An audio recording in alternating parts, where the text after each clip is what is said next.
والإسلام ديني ومحمدا رسول الله ويقيني.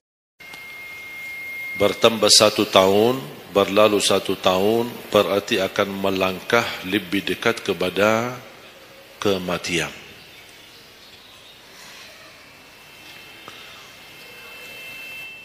Sebenarnya bukan berapa usia kita, tapi apa isi usia kita. Isinya apa? Dan sebagaimana Rasulullah SAW menjelaskan di hadis yang sahih, di hari kiamat tidak akan tergeser kaki seorang sampai ditanya oleh Allah 4 pertanyaan. Berarti kita akan menghadapi 7 pertanyaan. 3 di kuburan, menghadap munkar nakir, man rabbuka, ma dinuka, man nabiyuka. Yang tersisa 4 nanti di hari kiamat, sebelum dimulai hisab, sebelum tergeser kaki kita ke surga maupun ke neraka. Ditanya oleh Allah Subhanahu wa taala 4 pertanyaan. Yang pertama, lan tazula qadama 'abdin yaumal qiyamah hatta yus'ala an 4. Tidak akan tergeser kaki seorang di hari kiamat sampai ditanya oleh Allah Subhanahu wa taala 4 pertanyaan. Yang pertama, an umurihi fima afnah. Umurnya apa yang kamu lakukan? Allah tidak akan tanya berapa usiamu, tapi apa yang kamu isi dalam usiamu. 60, 70, 100 tahun, kurang, lebih. Allah tidak berdulikan berapa usia kita. Bahkan banyak para sahabat ketika ditanya usiamu berapa, dia menjawab usia saya 10 tahun. Padahal sudah tua, sudah di atas 50, ada yang di atas 40. Tapi kenapa begitu ditanya soal umurnya dia menjawab 10 tahun? Ternyata mereka menghitungkan usia yang sebenarnya adalah usia yang terisi taat. Masa jahiliyah, sebelum datangnya Islam, mereka menganggap itu semua usianya sia-sia.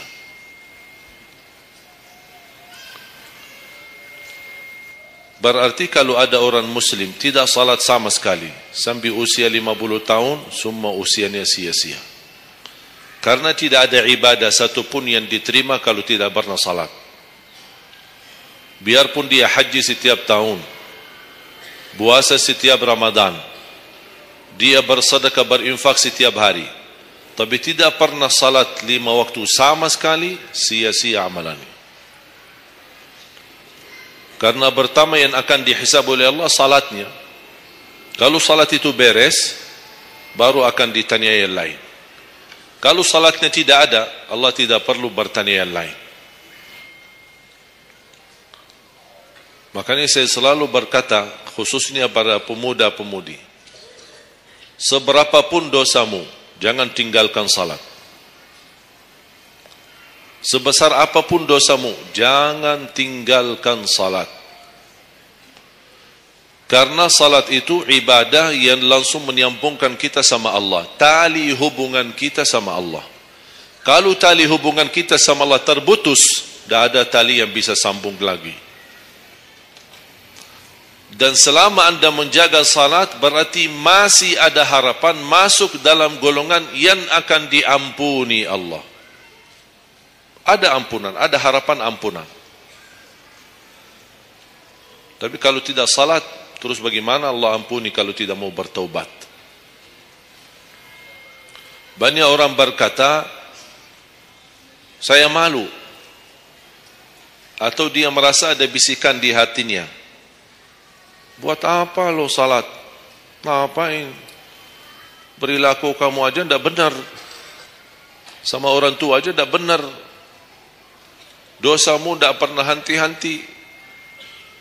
Bercuma salat, tidak usah. itu ingat bisikan syaitan. Karena syaitan ingin semuanya sekali-kali rusak. Kalau berbakti baik belum sempurna, masih banyak dosa maksiat, banyak kerusakan yang lain, tapi masih terjaga salatnya, ada harapan diampuni dosanya. Jangan sampai syaitan berhasil menggoda kita sekalian tidak salat. Oh, sudah hancur, sudah rusak yang lain, ditambah lagi parah, tinggalkan salat. Atau ada orang taubat, selama dia tidak salat, lancar, beres, aman, tidak ada apa-apa. Begitu dia taubat, dia merasa sedih, menyesal, dia mulai menjaga salatnya. Hilang motornya, kehilangan kerjaannya, diuji sama Allah SWT dalam rumah tangganya. Syaitan datang, coba kamu aja dulu biasa-biasa aja, tidak pernah ada ujian. Begitu anda mulai salat, ada ujian. Ngapain? Udah berhenti aja salat, nanti kembali beres. Berhenti salat. Pas begitu dia keluar masih kehilangan motor. Ya Allah, gimana? Saya selama ini tidak pernah salat, tidak pernah hilang motor. Begitu saya mulai salat malah hilang motor saya. Datangnya setan di situ. Coba kalau kamu tidak salat, tidak bakal hilang motornya. Akhirnya dia merasa nyesal, dia berhenti. Berarti niatnya bukan taubat. Niatnya salat, ya Allah mohon aku salat tapi Allah jaga motor aku ya. Itu niatnya. Bukan salat karena Allah, tapi salatnya karena terjaga motornya. Itu beda niat. Berarti ketika kita berlaku ibadah, melakukan sesuatu ibadah, tapi ada ujian yang masuk, jangan anda salahkan ibadahnya, tapi salahkan niatmu. Ada apa dalam niatmu? Pasti ada salah niat.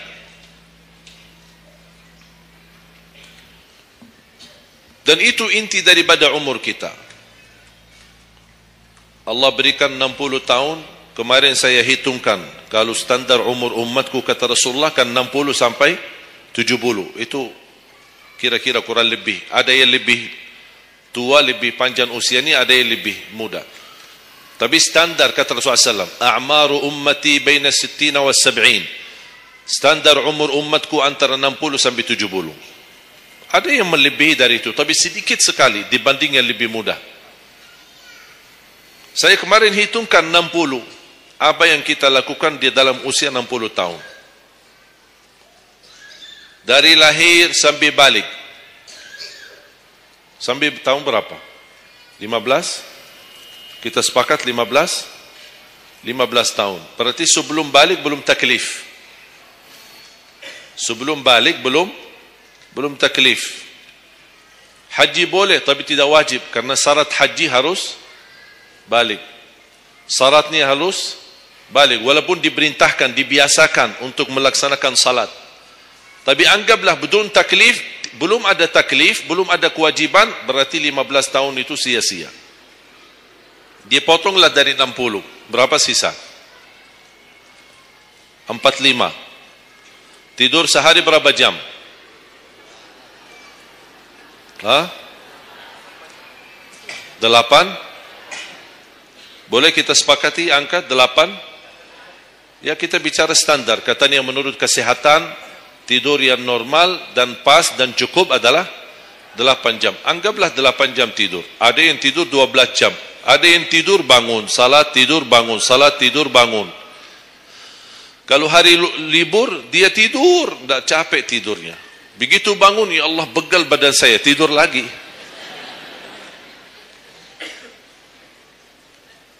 Saya hitungkan 8 jam. 8 jam dalam sehari berapa kalau dibagi? Dalam sehari. Sehari berapa jam? 24 jam. 8 bagiannya berapa jadinya? 1/3. 1/3 sehari tidur. 1/3 60 tahun berapa? 20. 20 tahun ngapain? Tidur. 20 tahun cuman kerjaannya tidur. Mulai dari 8 jam. Coba, memang terlihat angkanya tidak terlalu besar. Tapi kalau dihitung dalam usia 60 tahun, 20 tahun tidur. Ditambah 15 belum taklif, jadi 35. Tersisa berapa dari 60? 25. Cari nafkah dan rezeki.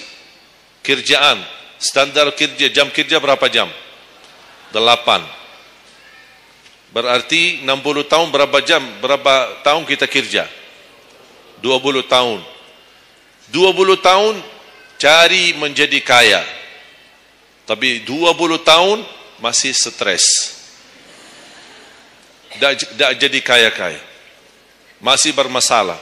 Ditambah habis 20 tahun pensiun, tambah hutang. Belum lagi hutang sana sini. Sekarang semua serba hutang. Dan yang aku heran, kenapa orang Indonesia suka berhutang? Ada masalah sedikit hutang. Sekarang HP cicilan, bagus-bagus. Begitu saya kemarin diajak sama teman foto, saya lihat HP ini, Masya Allah HP yang terbaru ini. Maaf Pak, cicilan. Jadi jangan ditipu, jangan tertipu ketika Anda melihat handphone baru sama orang, langsung Anda baik sangka, barangkali cicilan. Tidak ada yang sanggup cash. Cash itu 12 juta sampai ada 15 juta. Bawa mobil yang mewah, cicilan. Begitu pindah rumah, cicilan. Jalan-jalan besok juga nikah, cicilan. Semua serba cicilan. Dan terpengaruhi dengan promo. Promo sana, ini, ada ini, non persen, non ini, apa, sini beli satu, dapat satu. Dan semua serba hutang. Tanpa kita sadar, tidak sadar, memang mudah kita awal-awalnya berhutang, tapi begitu sudah jatuh tagihannya, pusing. Memang hutang ini bikin aku stres. Ada orang minta sama saya amalan. Ada enggak amalannya supaya saya bisa mengatasi masalah hutang ini? Saya bilang mudah amalannya, jangan berhutang lagi. Mudah. Sudah selesai. Hutang itu di dalam Islam dibolehkan kalau sudah benar-benar keadaannya darurat. Sudah tidak ada solusi, tidak ada jalan, tidak ada yang bisa bantu, tidak ada yang bisa menolong. Akhirnya terpaksa, dan hati-hati dari riba. Jangan terpaksa nanti beralasan, ya Allah saya terpaksa menggunakan pinjaman bank tapi riba. Pinjam 100 juta kembalikan 120 juta. Dosa besar. Masih lebih ringan dosa zina sama ibu daripada terima uang riba. Nauzubillah min zalik.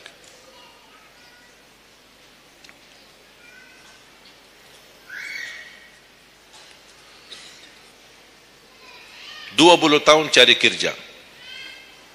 Tadi berapa yang tersisa? 25 kan? Berarti yang tersisa berapa? Saya belum bicara ibadah Bapak Ibu. 20 tahun tidur, 20 tahun cari dunia, 15 tahun masih belum taklif, tersisa 5 tahun. Saya hitung dalam 60 tahun, bagi orang yang rutin menjaga salat 5 waktu, tahu enggak hasil hitungan saya dapat berapa? Anda jaga salat selama 60 tahun, itu menghasilkan ibadah cuma 2 tahun 7 bulan. Total salatmu dalam 60 tahun, 2 tahun 7 bulan.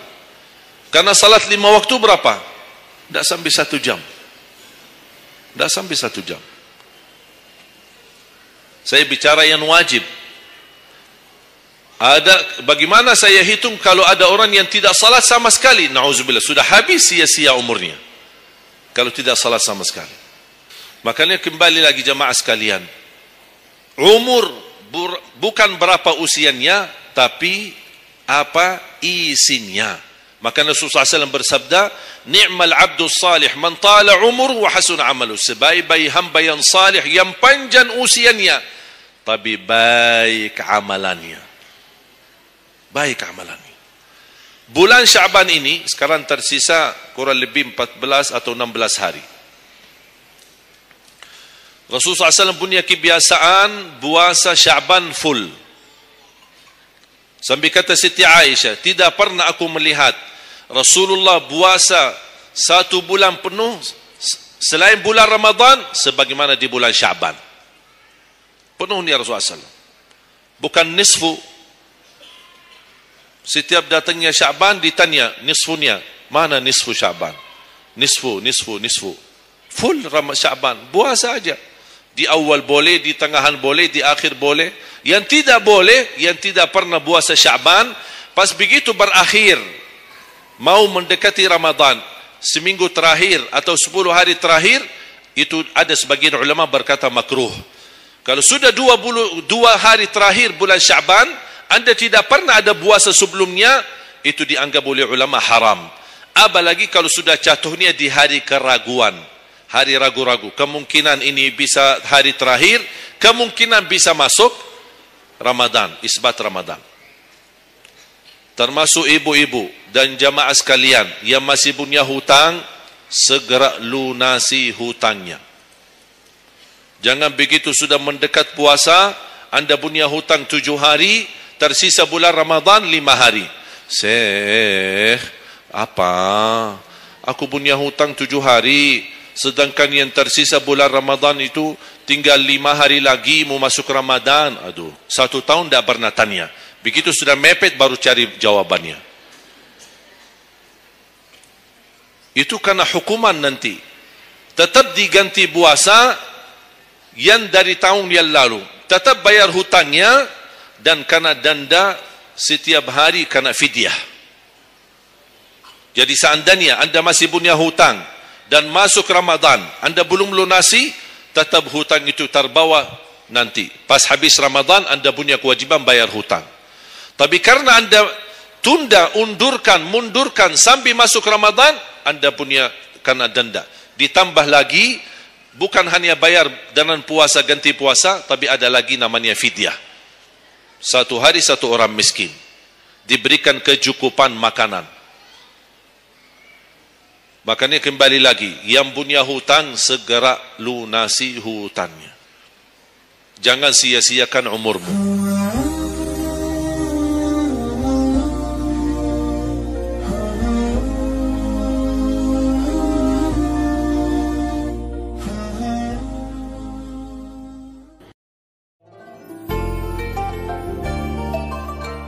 Assalamualaikum warahmatullahi wabarakatuh. Waalaikumsalam. Buya, saya Balkis dari Jember. Buya, saya mau bertanya, lebih baik mana? Atau apa yang harus saya lakukan ketika saya sholat 5 waktu itu bukan karena Allah, tetapi karena kewajiban? Karena saya merasa itu karena kewajiban, saya malah tidak sholat fardu. Tapi saya tahu hukumnya itu dosa. Dan saya pernah mendengar keterangan kalau sholat bukan karena Allah, hukumnya juga dosa. Di sini saya bingung, Buya.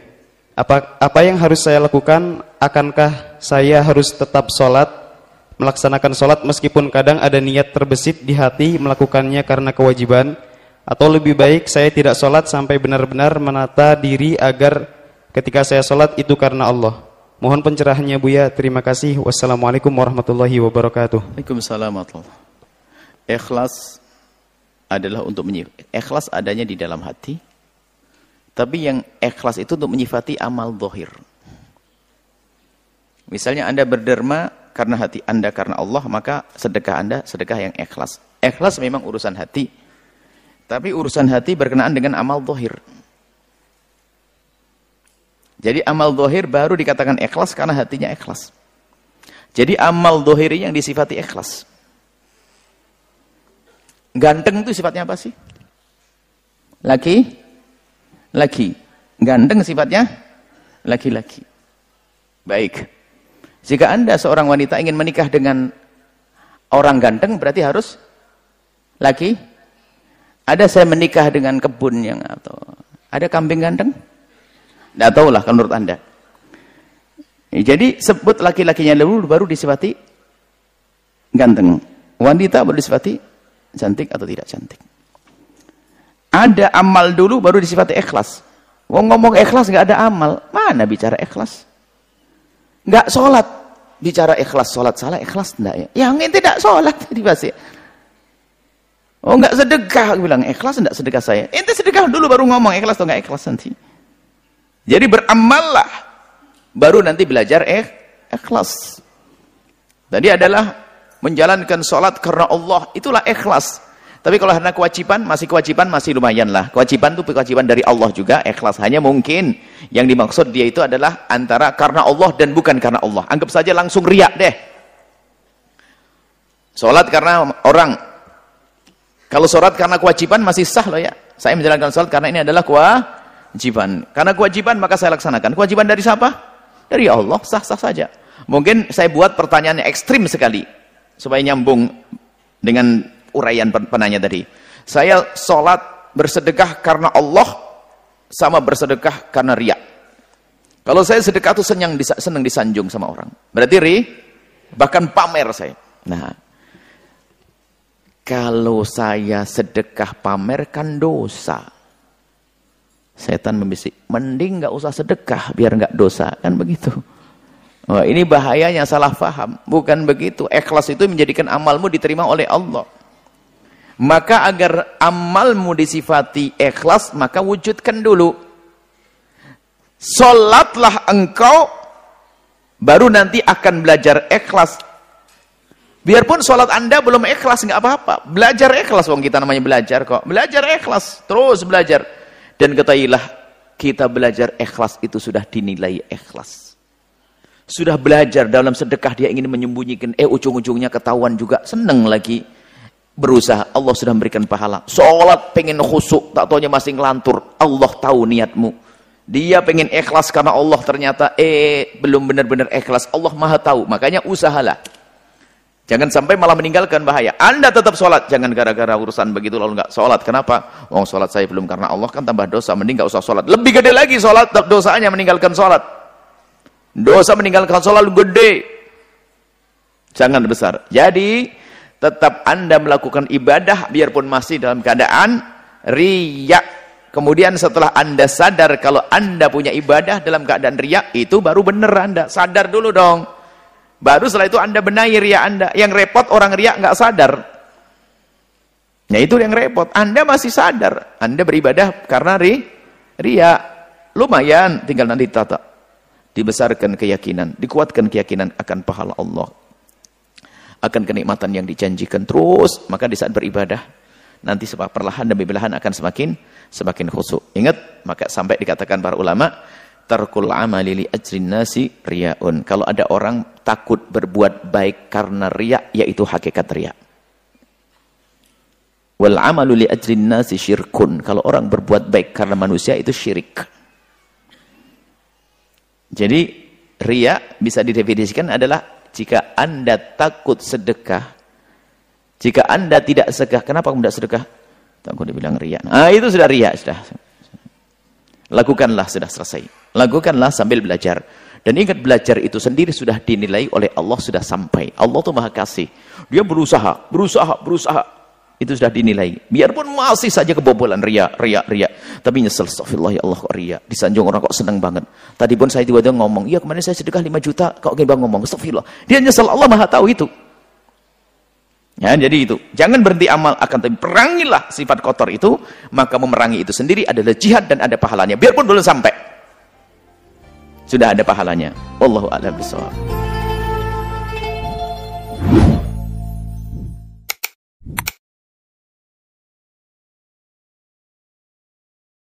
Sangat aneh dan rasanya tidak bisa dimengerti kalau ada orang ingin diringankan beban, tapi dia tidak mau menerimanya. Katanya ingin solusi, katanya ingin rezeki. Ketika akan diberikan, bahkan ada yang tidak mau menerimanya. Sedangkan dia mengharapkan, ya Allah, apa engkau benci denganku? Aku minta solusi. Datang sini aku berikan.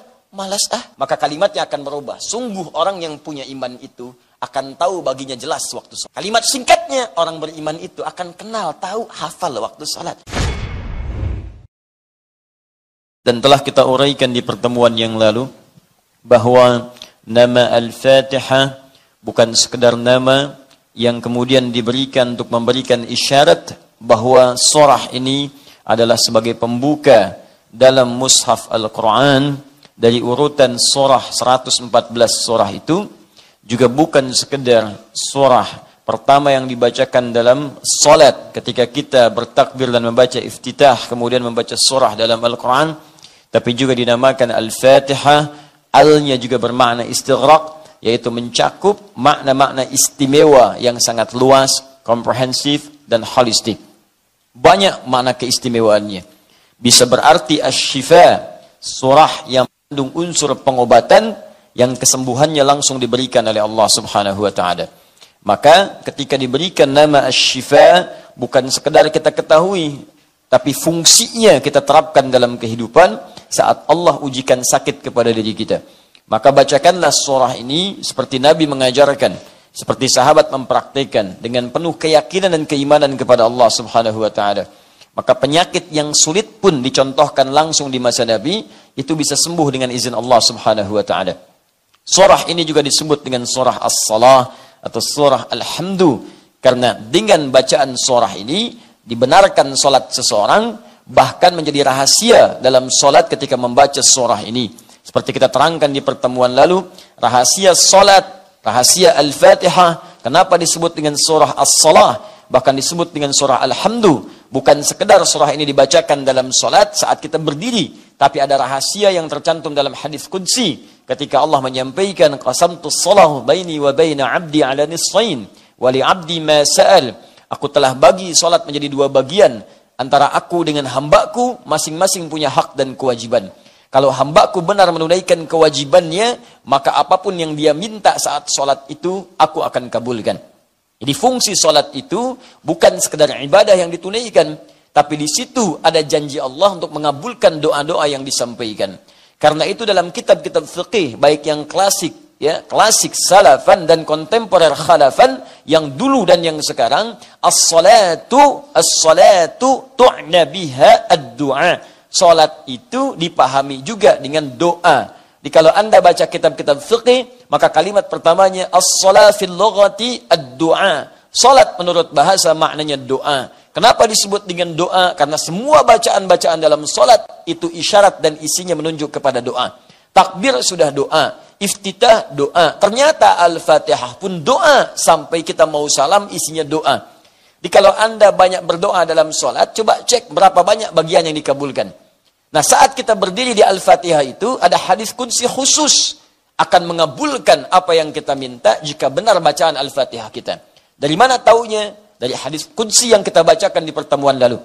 Idza qala al-'abdu, saat hamba mulai membaca alhamdulillahi rabbil alamin, alhamdulillahi rabbil alamin, qala Allah azza wa jalla, langsung dijawab oleh Allah kalimat itu. Jadi jangan sampai kita memiliki gambaran saat membaca Al-Fatihah dalam salat itu hanya bacaan biasa, langsung dijawab oleh Allah.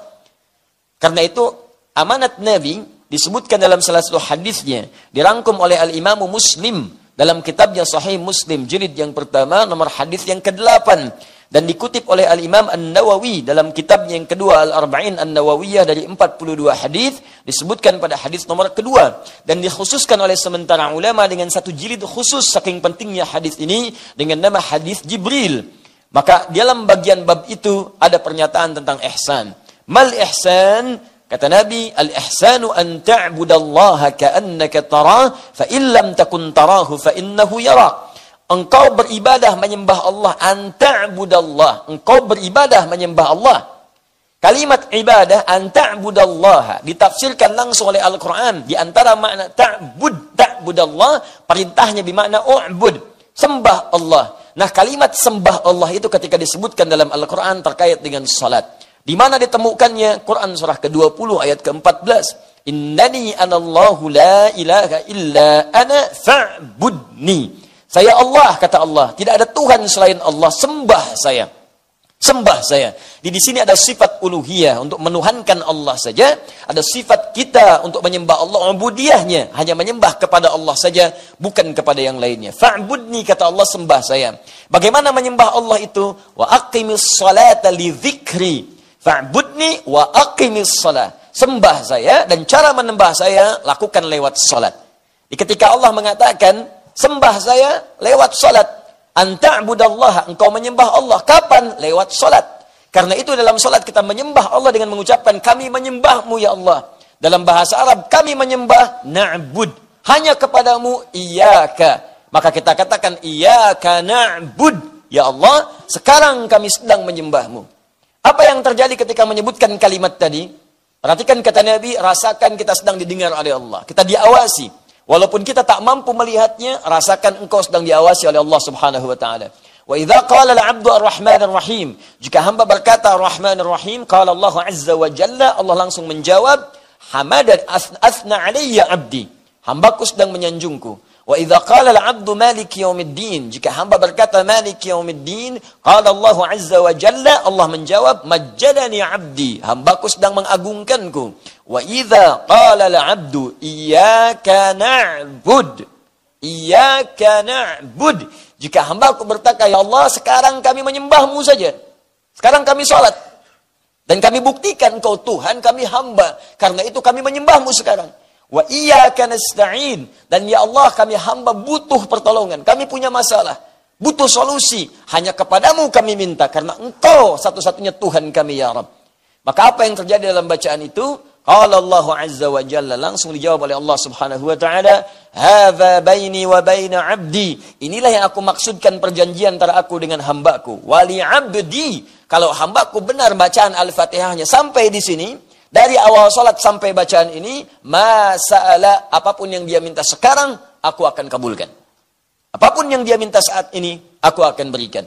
Karena itulah di zaman-zaman dahulu, bahkan zaman dahulu kala, pada zaman dahulu kala, teman-teman sekalian, sejak zaman sebelum Nabi Muhammad SAW, salat itu dimanfaatkan oleh para nabi dan orang-orang soleh untuk bermohon kepada Allah Subhanahu wa taala. Karena itu Nabi Isa alaihi salam salat, Quran surah 19 ayat 31 sampai 33. Karena itu Nabi Ismail alaihi salam salat, Quran surah 19 ayat ke-55. Karena itu Nabi Zakaria salat, Quran surah ketiga ayat ke-38 sampai 39. Dan menariknya, dalam berdirinya mereka memohon kepada Allah. Termasuk contoh konkret Nabi Zakaria, seperti sering kita kisahkan, bermohon dalam berdirinya saat salat, minta kepada Allah agar dikaruniakan keturunan. Hal yang mustahil, kata kebanyakan orang secara medis dan klinis, karena istrinya divonis maaf, monofos dan mandul. Mustahil punya keturunan. Tapi bagi Allah tidak ada yang mustahil. Karena itu kemudian saat meminta, langsung dikabulkan oleh Allah. Fanadathul malaikatu wa huwa qa'imun yusalli fil mihrab. Annallaha yubashshiruka bi Yahya. Datang malaikat sementara beliau masih berdiri dalam salatnya. Salatnya belum selesai, berdiri minta kepada Allah. Belum selesai salatnya, baru selesai doanya dalam berdirinya, langsung dikabulkan. Anda dapat kabar gembira akan punya keturunan, bahkan namanya langsung diberikan oleh Allah Yahya. Artinya hidup. Yang mustahil menurut sementara orang lahir dari rahim seorang perempuan yang divonis secara medis monofos dan mandul, kata Allah bagiku tidak ada yang mustahil. Jadi dan hidup ya. Dan beruntungnya kita umat Nabi Muhammad SAW, Nabi istimewa, Rasul terbaik, lahir di tempat yang paling mulia, jaminan surga yang paling hebat, Rasul paling panutan. Maka spesial untuk umatnya Nabi Muhammad SAW, jangankan meminta, setiap akan sholat langsung ditunggu oleh Allah Subhanahu wa taala, mau minta apa. Bahkan diperintahkan, ingat ya, minta. Minta kata Allah. Bahkan panggilan sholat dibuka dengan panggilan minta. Turunlah Quran surah kedua Al-Baqarah ayat ke-45. Wasta'inu bis-sabri was-salat. Wasta'inu, ingat jika kalian punya persoalan, minta solusinya kepada Allah. Sabar dulu terima, setelah itu mintakan. Kapan ya Allah? Wassalah, saat salat. Mintakan kepada Allah Subhanahu wa taala. Kalimat perintah. Saking inginnya Allah meringankan beban hidup kita. Saking inginnya Allah hidup kita itu tenang di dunia. Jangan banyak persoalan. Tenang. Allah minta kita tenang. Salat itu disebut zikir. Wa aqimis salata li dzikri. Tunaikan salat supaya menjadi zikir kepadaku. Fungsi zikir itu menenangkan jiwa. Quran surah ke-13 ayat ke-28. Ala bi dzikrillahi tatmainnul qulub. Yakinkan pada dirimu jika salatmu benar, zikirmu benar kepada Allah, dampaknya ke hati akan tenang. Jadi ketika kita dipanggil salat, itu panggilan untuk menenangkan jiwa kita. Ketika dipanggil salat, panggilan untuk memberikan solusi kepada kita. Ketika diminta salat, panggilan untuk meringankan beban hidup yang sekarang sedang kita rasakan. Jadi kalau orang sehat, orang berakal, orang cerdas, orang mengerti, dan orang mau meringankan beban hidupnya, tentu dia akan senang dengan panggilan salat, bahkan belum dipanggil, dia sudah siap-siap untuk menunaikan salat.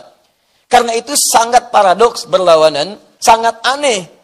Dan rasanya tidak bisa dimengerti kalau ada orang ingin diringankan beban, tapi dia tidak mau menerimanya. Katanya punya masalah, katanya ingin solusi, katanya ingin rezeki, katanya ingin kemudahan. Sekarang yang punya segalanya memanggil Anda, saya berikan sekarang ya. Tapi ketika diberikan Anda malas-malasan, bagaimana bisa mendapatinya? Ketika akan diberikan Anda tunda, bagaimana bisa menerimanya?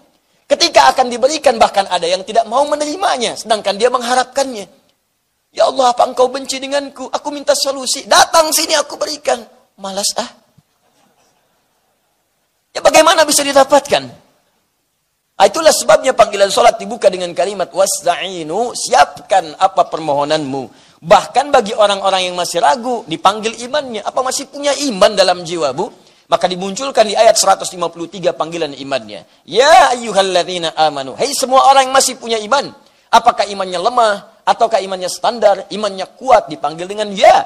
Disebutkan 361 dalam Al-Quran. Nida'ul qarib, nida'ul mutawassit, nida'ul ba'id. Panggilan untuk merasa yang dekat dengan Allah. Panggilan merasa yang setengah-setengah dengan Allah. Atau panggilan bagi orang yang merasa jauh dengan Allah. Tapi masih merasa punya iman dalam dirinya. Sepanjang kau mengaku beriman, ada iman dalam jiwamu. Kata Allah, saya ingatkan padamu ha. Saya tekankan ayyu, gabungkan ayyuha. Saya serius nih, saya tekankan, saya ingatkan. Ayyuha disebutkan 150 kali dalam Al-Quran. Sepanjang kamu masih punya iman, besar, kecil, tua, muda, kaya, cukup, saya nggak peduli. Alladzina disebutkan 1080 kali dalam Al-Quran. Semua pemilik iman tanpa kecuali. Sepanjang masih punya iman, ista'inu bis sabri was salah. Ya ayyuhalladzina amanu ista'inu bis sabri was salah. Maka imanmu akan menuntun engkau minta solusi kepada Allah lewat salat. Jadi kalau ada orang punya persoalan, dipanggil salat masih nggak mau salat, patut dipertanyakan orang itu masih punya iman atau tidak. Karena itu bertakwalah kepada Allah Subhanahu wa taala ketika mendengar panggilan azan, yang harus kita hadirkan dalam benak kita bukan beban. Kalau beban itu capek. Allahu Akbar, Allahu Akbar. Yang teringat fitness, beban, barbel. Ya berat gitu kan. Tapi kalau kita bayangkan solusi, Masya Allah. Allahu Akbar, Allahu Akbar. Gajian. Allahu Akbar, Allahu Akbar. Lamaran diterima.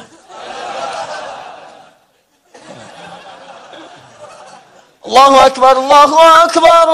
Tender menang. Allahu Akbar, Allahu Akbar. Besok akad.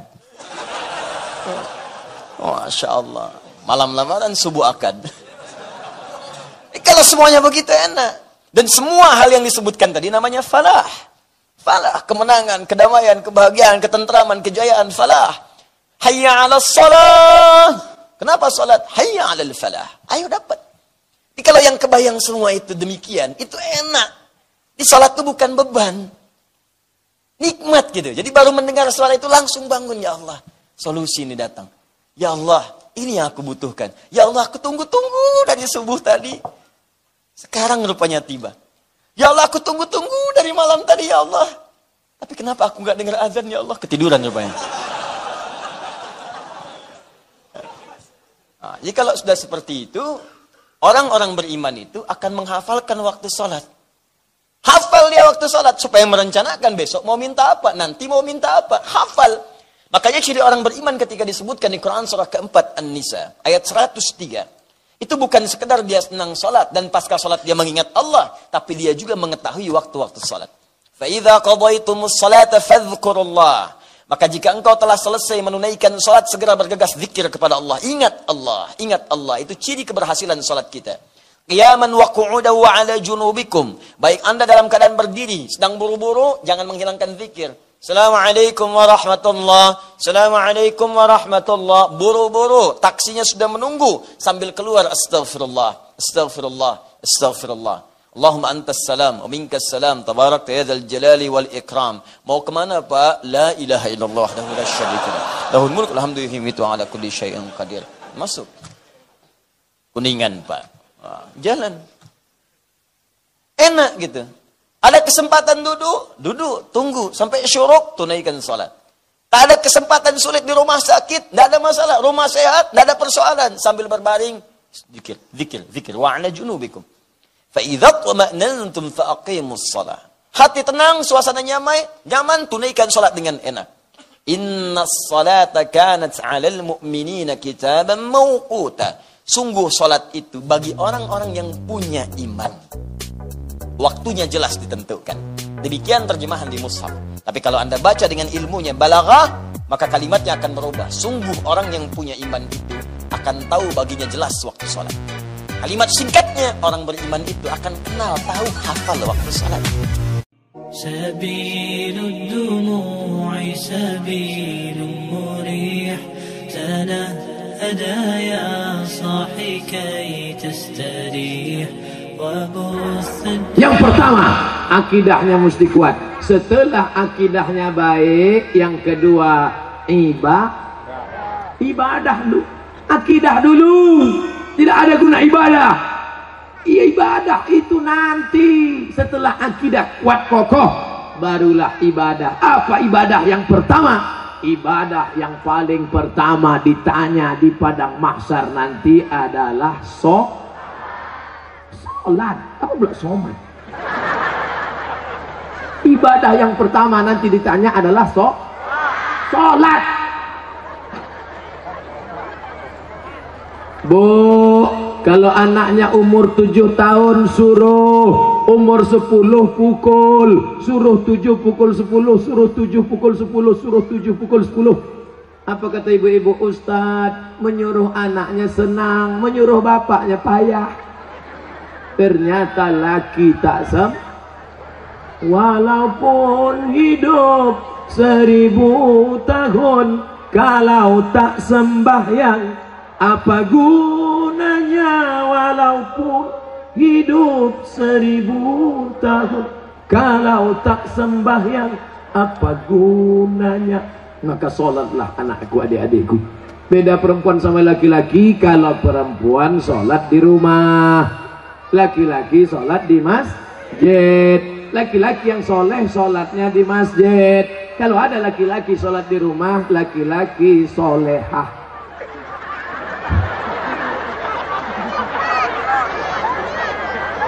Lama sudah saya berceramah, baru inilah SpongeBob datang.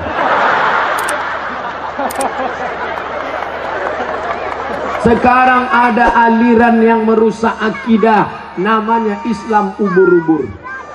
Dan tidak ada yang bisa menangkap Islam ubur-ubur selain SpongeBob. Saya mengikuti juga perkembangan ini. Bukan Bapak Ibu sangka saya tak tahu, semua saya tahu. Superman, Batman, Wonder Woman, Spiderman, Cicakman. Bapak Ibu yang dimuliakan Allah Subhanahu wa ta'ala, maka solat. Tak terhitung tak berapa SMS yang masuk ke HP ini menyanyikan, Ustadz, bolehkah saya menggugat suami saya cerai karena suami tak solat? Saya tanya, dia nggak sholat dari dulu apa sekarang? Dari dulu Pak Ustadz. Kenapa mau nikah sama dia? Memang dulu saya pun tak sholat. Saya setan, dia iblis.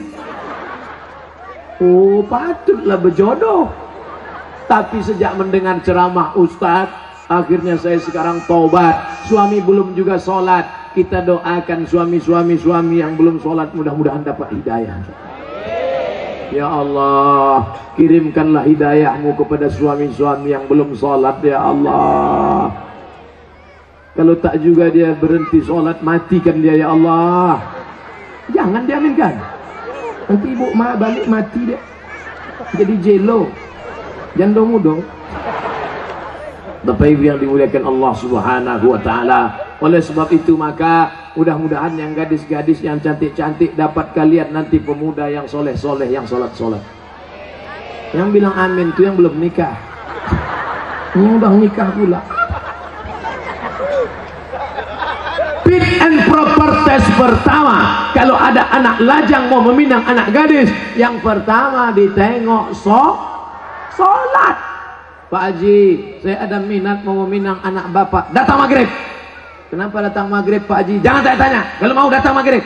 Dulu orang tua begitu. Kenapa disuruh datang maghrib? Mau dibawa ke surau. Sampai di surau suruh azan. Azan dulu. Bapak kenapa? Saya habis minum es 3 drum batu. Kau azan. Azan lah anak muda tadi. Allahu Akbar, Allahu Akbar. Dipakainya lagu yang slow supaya lembut hati Pak Haji. Agak-agak merayu sedikit. Hayya 'alas shalah.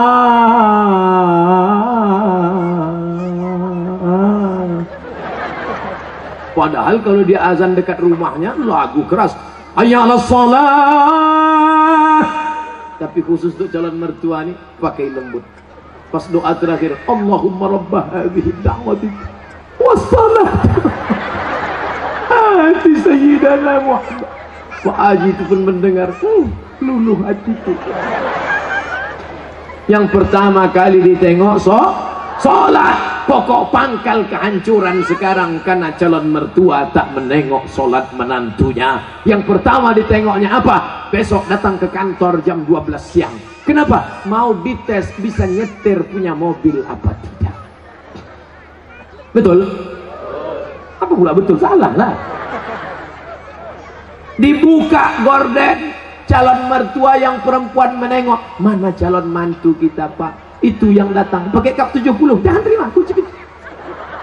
Itu yang pakai CB 100, tutup. Itu yang naik ojek, tutup. Itu yang naik Alphard, wow. Itulah yang nampak aku tadi malam. Jadi kita tanya, jangan tanya-tanya, terima aja. Kita tanya dulu, jangan, nanti diambil orang, terima. Akhirnya buru-buru dinikahkan. Aku nikahkan engkau dengan anakku dengan mahar sebentuk cincin emas tunai sah. Liburan honeymoon bulan madu. 2 minggu setelah bulan madu, anak gadis balik menangis berurai air mata, habis tisu setengah kotak. Kenapa rental?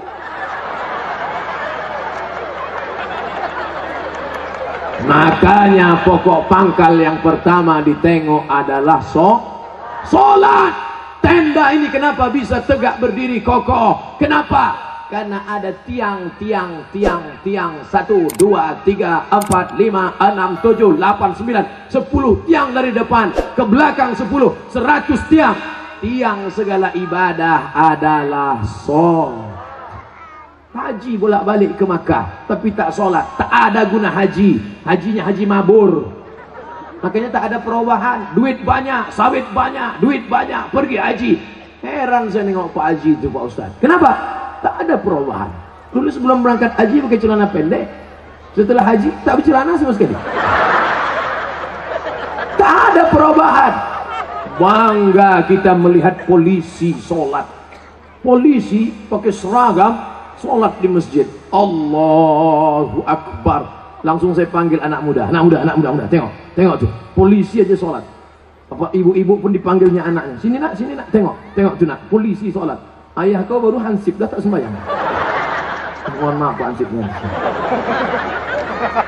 Mau Satpol PP, mau pejabat, mau TNI Polri, mau apapun engkau, ketika sampai masanya yang ditanya adalah sholat. Tidak ada malaikat bertanya, dulu kau mati jabatan terakhir kepala dinas, kepala badan, kepala kantor. Dulu kau mati sempat golongan apa? 4A, 4E, 4D, 4C. Tidak ada. Itu nanti. Yang pertama ditanya, inna awwala ma yuhasabu bihil abdu yaumal qiyamah. Yang pertama kali ditanya adalah sholat. Yang masa-masa lalu kau sudah, maka apa boleh buat? Taubat nasuha. Nanti malam sholat sunat taubat 2 rakaat. Usolli sunnata taubat raka'ataini lillahi ta'ala. Allahu Akbar. Sholat sunat taubat suaranya tidak dikuatkan, tapi kalau tahajud baru kuat. Alhamdulillah. Siapa yang jadi imam? Anak Karang Taruna Sungai Bangkai. Karang Taruna, diambilnya air, dipercikkannya ke wajah istrinya. Mereka pengantin baru. Bangun! Nah, itu kalau nikahnya udah 20 tahun. Tapi kalau yang pengantin baru nikah kemarin, wake up my darling, wake up my honey. Dibentang mereka lah sajadah. Apa judul kita malam ini bang? Di bawah mihrab cinta. Allahu Akbar. Bismillahirrahmanirrahim. Alhamdulillahi rabbil alamin. Ar-Rahmanir-Rahim. Malik yaumiddin. Terbangun mertua di sebelah. Kenapa cepat betul masjid hidup mikrofon? Bukan masjid, bang. Jadi suara apa? Anak kita di sebelah sedang sholat tahajud. Mereka baru nikah sudah tahajud. Kita udah 25 tahun nikah tak pernah tahajud. Mertua mulai mencari-cari di mana suara, dibukanya pintu, ditengok. Rupanya suara HP. Anak. Bapak Ibu yang dimuliakan Allah Subhanahu wa taala, yang kekal abadi hanyalah salat, salat. Kalau rezeki sudah murah, mulailah berinfak, berzakat dan sedekah. Salat juga lagi. Salat udah. Ini kurang konsen. Salat udah. Sedekah lah, bagi sedekah. Bantu anak yatim, fakir miskin, saudara-saudara kita. Balik dari sini cari mana sekolah MDA. Bapak kepala MDA, ya, berapa lokal yang perlu dibangun, berapa kursi yang perlu diganti, berapa papan tulis, berapa anak yatim yang belum bayar. Bapak mau nanya? Enggak, tanya aja. Bapak Ibu yang dimuliakan Allah, mudah-mudahan anak-anak kita ini berhasil bisnisnya insyaallah. Yang punya kebun kelapa, mudah-mudahan kelapanya sejauh mata memandang. Yang punya kebun sawit cukup untuk 70 keturunan. Yang punya mobil, mudah-mudahan mobilnya makin banyak. Mobil cantik, mobil mahal. Ada mobilnya yang bisa dibawa mati? Ada. Gimana caranya? Wakafkan mobil ini ke masjid, tulis di belakangnya ambulansi. Tuh, mobil yang paling mahal, mobil ambulan. Siapa yang mau masuk di situ? Gratis. Syaratnya sakit. 2 gondang, kalau tak sakit mati. Saya diupah tak mau masuk ke dalam. Bapak Ibu yang dimuliakan Allah Subhanahu wa taala, tapi ibadah yang paling hebat di antara semua adalah salat. Di antara salat zikir. Subhanallah wa bihamdihi subhanallahil azim. Subhanallah wa bihamdihi subhanallahil azim. Di antara zikir yang paling afdalu zikri fa'lam annahu la ilaha illallah. Oke, jangan mulut asik cerita. Ibu, bapak balik dari sini, nana tahu kawan nasib ngajak cerita. Kabarnya anak saya nikah belum hamil duluan. La ilaha illallah, la ilaha illallah, la ilaha illallah. Nanti ada kawan yang bilang, Assalamualaikum, Waalaikumsalam. Kabarnya anak saya la ilaha illallah, la ilaha. Itulah yang akan kita bawa mati menghadap Allah. TM sampai berbuih mulut, tak ada maknanya. Itu Ustadz tadi ngomong aja di atas mimbar, ceramah ini bernilai ibadah. Atau kita gantian, saya di bawah naik ke atas. Bapak Ibu yang dimuliakan Allah, syarat yang pertama apa tadi? Akidah. Syarat yang kedua ibadah. Syarat yang terakhir yang ketiga adalah akidah, ibadah. Yang ketiga A lagi. Adik-adik mudah ingat ceramah saya. A-I-A. Apa ceramah Ustaz Somad tadi? A-I-A. Apa itu? Aku pun tak ingat. Akidah. Ibadah. Akhlak. Sopan santun, budi bahasa. Ustaz Somad tuh pandai ngomong aja tuh. Dia ngomong akhlak. Dia sendiri tak berakhlak. Buktinya di belakanginya Pak Bupati. Dikasihnya pantat tokoh masyarakat. Dia sendiri tak berakhlak. Tengok sebelum saya maju ke depan tadi. Masih ingat sebelum saya maju tadi? Gimana sebelum maju? Saya ulang balik ya.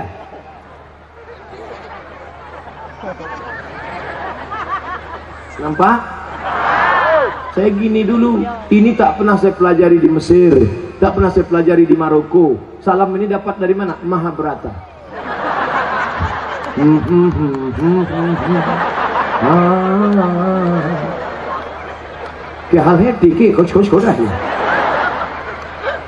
Kita sopan santun tata krama. Begitu saya angkat tangan minta izin, maksud saya tuan-tuan guru, alim ulama, bapak bupati, boleh saya maju ke depan? Mereka pun mengangguk. Itu artinya boleh. Bapak pun kalau mau minta izin ibu begitu juga. Balik dari sini angkat tangan. Kalau ibu tuh mengangguk, jalanlah.